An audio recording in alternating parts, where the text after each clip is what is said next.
You know what's crazy? The Cowboys just went on this insane run. 3 straight wins in 11 days, taking down the Raiders, the Eagles, and even the Chiefs.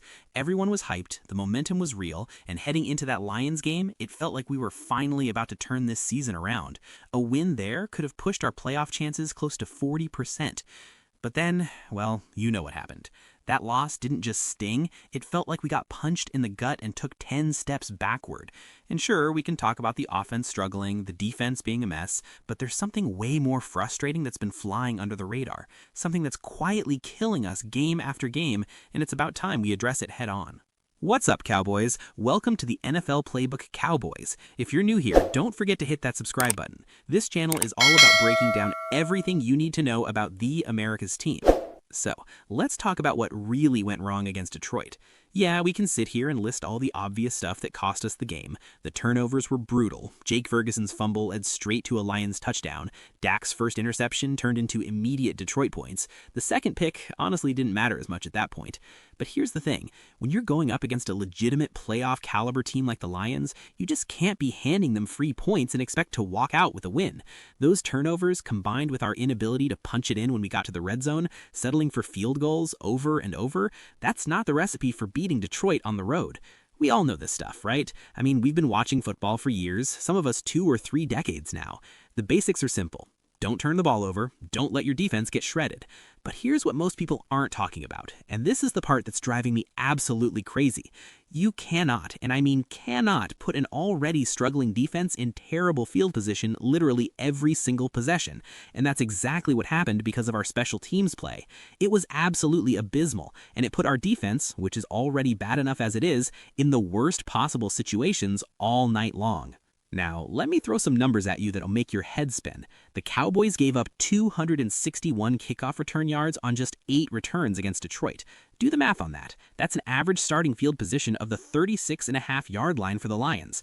Think about what that means for a second. They only need 2 first downs and they're already in field goal range. You start at the 40, pick up 20 yards, which honestly isn't that tough against our defense, and suddenly the Lions are looking at a 57-yarder. Now, for most NFL kickers, that's not automatic, but unless you're Brandon Aubrey, then yeah, it's pretty much a gimme. But the point is, they're getting into scoring position with literally 1 play, 2 plays, maybe 3 plays. That's absurd. If they're starting at the 36.5-yard line and they pick up a 12-yard pass or 15 yards on a run, they're already in field goal range. And when we're kicking a bunch of field goals ourselves, we're just evening things out. You can never actually get back in the game that way. And here's another way to think about it. If our special teams could just stop the other team at the 15 or 20-yard line like a normal NFL team, that's sometimes a 1 or 2 first down difference. We're basically giving up 1 or 2 free first downs before our defense even steps onto the field. That's embarrassing. And I'm not being dramatic here. And this wasn't just a one-game thing either. This has been a season-long nightmare. The Cowboys have allowed 1,621 kickoff return yards this season. That ranks 4th worst in the entire NFL. Only Buffalo, Indy, and Tampa have given up more, and guess what? Those defenses are way, way better than ours. This isn't bad luck. This isn't just one bad game. This is a pattern that's followed this team throughout the entire season, and we're not even getting into how our own kickoff unit and punt return unit have given us absolutely nothing. We shouldn't even have to be talking about special teams, but here we are, because of how bad they've been. Brian Schottenheimer acknowledged it after the game and said it was a problem. He mentioned that the lanes, the leverage, and contain responsibilities were being blown. Players are trying to make hero plays instead of doing their jobs, which is something we hear from coaches all the time. And yeah, that is a problem, but also, what are these players being coached to do?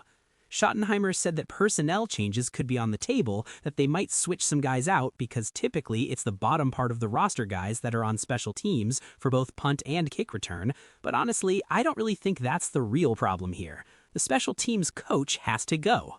You know who has one of the best special teams units in the league right now? The Tennessee Titans. And guess who their special teams coordinator is? Bones Fassel. Have the Cowboys had pretty good special teams units over the past couple of years? Absolutely. What happened when he left and we got another guy in here? Nick Sorensen, who's not a good coordinator, wasn't good with the Niners, was just okay with the Seahawks. The coordinator matters. I get that guys aren't playing well, they're not staying in their lanes, but you also have to point the finger at the coach when it's happening every single game. Now let's talk about the new kickoff rule that the NFL came up with. Touchbacks start at the 35-yard line now. That's why we don't see teams kicking it into the end zone anymore, because starting at the 35 seems awful, right? It used to be the 20, now it's the 35. The NFL wants more returns, so teams really don't want to kick touchbacks. But the Cowboys were so bad at covering kicks that they would have actually been better off just kicking it through the end zone every single time.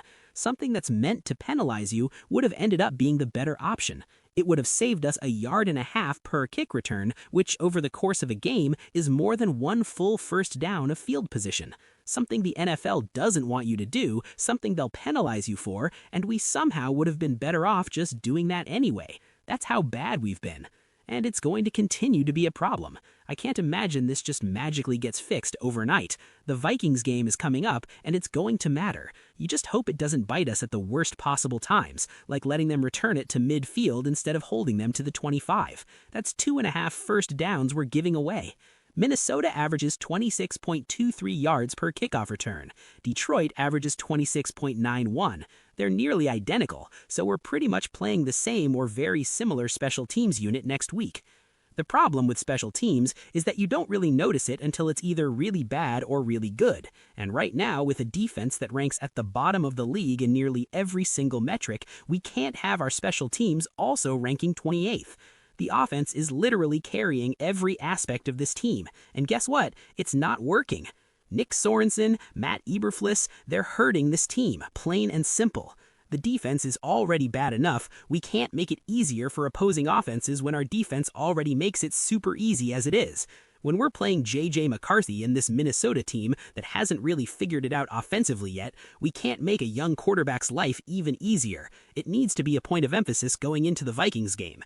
But as for the Lions game, it was a full team loss. It wasn't just one unit that failed. When you're objectively bad at special teams, objectively bad on defense, and then the offense is sometimes up and down, you literally cannot make mistakes. You have to be perfect, and we're nowhere close to that.